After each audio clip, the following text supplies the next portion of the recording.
"It's perfect," my sister Amanda squealed, clutching her iPad with her perfectly manicured hands as she paraded photos of a luxury Maldives resort. Private beaches, infinity pools, spa packages that cost more than my monthly rent. I leaned forward from my perch on the old ottoman, somehow always my spot during family dinners, trying to catch a glimpse of her dream vacation. Everyone else lounged comfortably on the plush sofas. "Look at these villas," Amanda gushed, nearly bouncing with excitement. "They're offering a special on their luxury family package." I'm Olivia, 32 years old, and apparently the family's designated background character. Amanda, 2 years younger, had always been the star. I was the practical one, the babysitter, the boring one, as Amanda once lovingly joked. "It's a little pricey," Mom said hesitantly. But I could already see her resolve crumbling as Amanda swiped to another photo of turquoise water and floating bungalows. "That's where you come in, Liv," Amanda said with that smile I knew too well, the one she wore when she wanted something. "Since you're so good with the kids." My stomach sank. There it was. "We thought you could watch Emma and Lucas while we enjoy the resort," she added smoothly.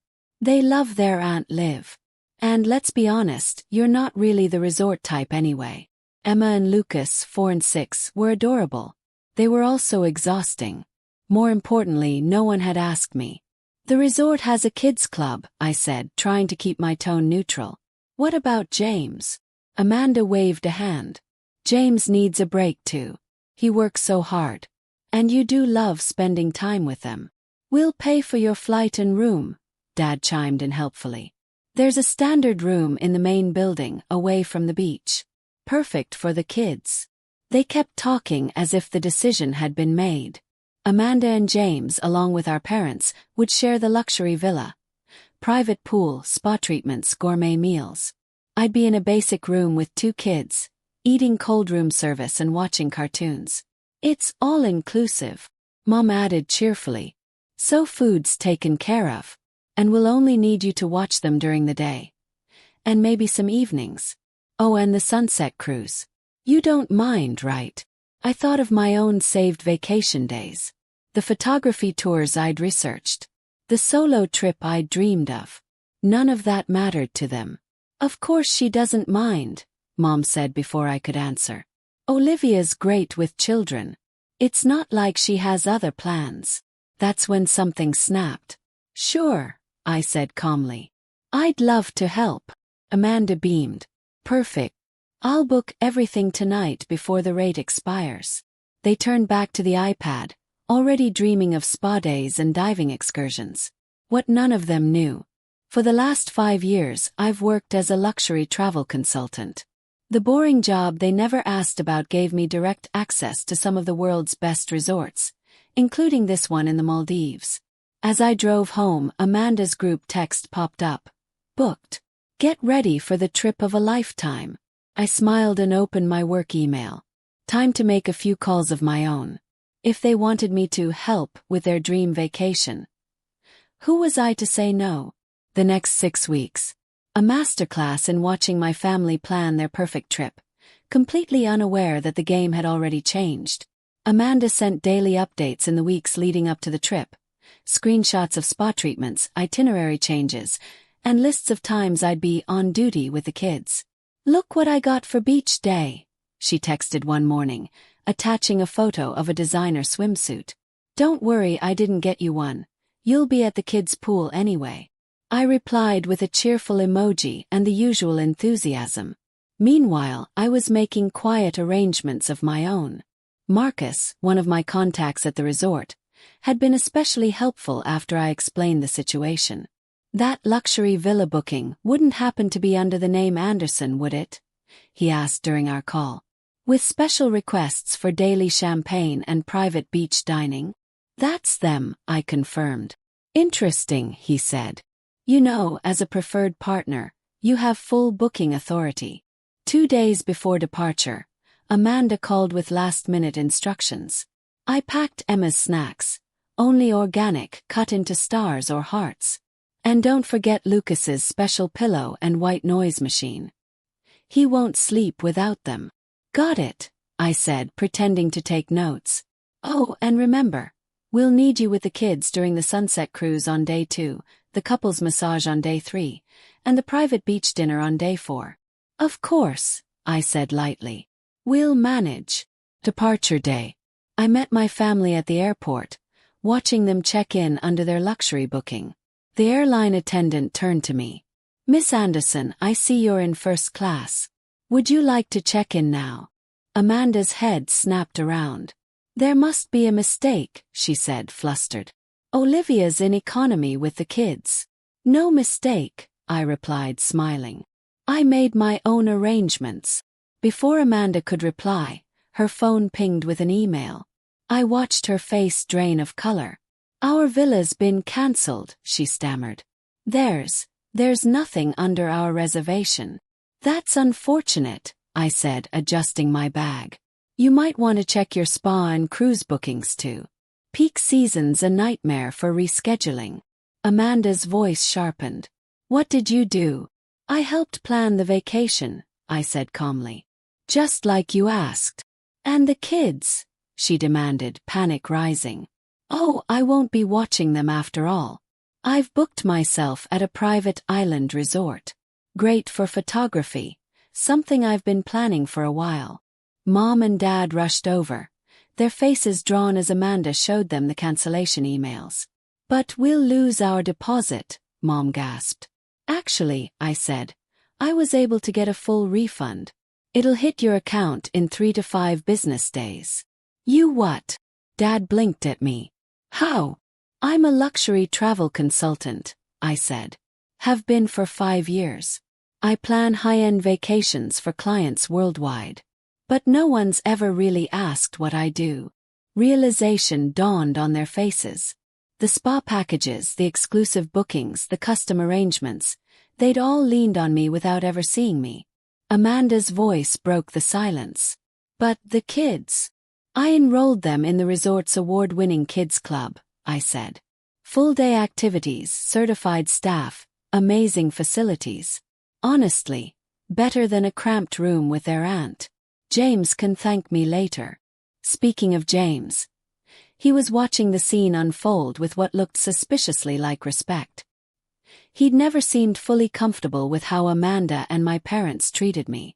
My flight's boarding, I said, glancing at my watch. Have a lovely trip. I know I will. 3 days into their vacation, the photos started coming in, not from Amanda or my parents, but from James. Emma and Lucas grinning in the kids' club, building sandcastles, snorkeling in shallow waters, making crafts with local guides. The kids' program is incredible, James texted me privately. Thank you. The kids were thriving, laughing, learning, and making new friends instead of being cooped up in a cramped hotel room. I should have stood up to Amanda years ago. Meanwhile, my sister and parents had been downgraded to standard rooms. Their luxury villa, the spa, fully booked. The sunset cruise, cancelled. Their private beach dinner, now just a regular restaurant reservation. You ruined everything, Amanda texted on their first day. This is all your fault. I didn't respond. I was too busy enjoying my own slice of paradise. The boutique resort I'd booked on a neighboring island exceeded every expectation. Mornings were spent photographing breathtaking sunrises. Afternoons were for snorkeling in coral reefs. Evenings, I edited photos in my serene overwater villa, the ocean gently lapping below. On day 5, I got an unexpected call from Mom. Olivia. Her voice was hesitant. I've been looking at your Instagram. I'd been posting daily photos from my trip, something none of them had ever cared to follow before. These pictures are extraordinary, she said. I had no idea you were this talented, or that this is what you do for a living. You never asked, I replied. The silence on the other end said everything. We've been awful, haven't we? She said quietly. Taking you for granted. Assuming you'd always go along with our plans. I let the moment sit before answering. I've built a great career, Mom. I help people plan unforgettable vacations, real vacations, where everyone feels included. I saw the rate for your villa, she admitted. You're clearly doing well for yourself. I am, she sighed. Your father and I owe you an apology. And Amanda, she's having a few realizations of her own. As if on cue, my phone buzzed. Message from James. It was a photo of Amanda sitting on the tiny balcony of their standard room, staring at my latest Instagram post. Tears in her eyes. She finally gets it, James wrote. What it feels like to be left out. To have your excitement dismissed. The kids keep wanting to show her their crafts from the club, but she's too embarrassed to admit you arranged something better than she could. The next day, Amanda emailed me. No demands. No guilt trips. Just 3 simple lines. Sorry. I've been a terrible sister. Can we talk when we get back? Something shifted during their final days at the resort. James began bringing the kids to dinner with the whole family. My parents and Amanda listened closely as Emma and Lucas shared stories from their adventures. Snorkeling, sandcastle contests, even learning a few local phrases. They laughed together. They spent time together. As a family. On their last night, Mom sent me a photo. All of them on the beach. Amanda, James, the kids, and my parents, genuinely smiling. Wish you were here, the message read. Really here. As part of the family. Not just our convenient babysitter. I looked out at my own sunset view and smiled. Maybe next time, I replied. If it's a trip planned with everyone's joy in mind. When they returned home, things were different. Amanda showed up at my apartment with a bottle of wine and tearful eyes. We talked for hours, for the first time in years, about my work, her blind spots, and everything in between. I don't know when I turned into this person, she confessed. Entitled, thoughtless, watching the kids thrive in that program you arranged. It made me realize what an amazing aunt you've always been, and what a lousy sister I've been in return. 6 months later, we were all in my living room, planning our next vacation. This time everyone was included. Every voice heard. Every need considered. We were thinking Hawaii, Mom said, flipping through resort options. But we want your professional opinion, for something we'll all enjoy. Together. I smiled and opened my laptop. Let me show you what I can arrange. Sometimes it takes a bold move to break old family patterns. But as I helped my family plan a trip with real togetherness at its heart, I knew the message had finally landed. I wasn't just the babysitter anymore.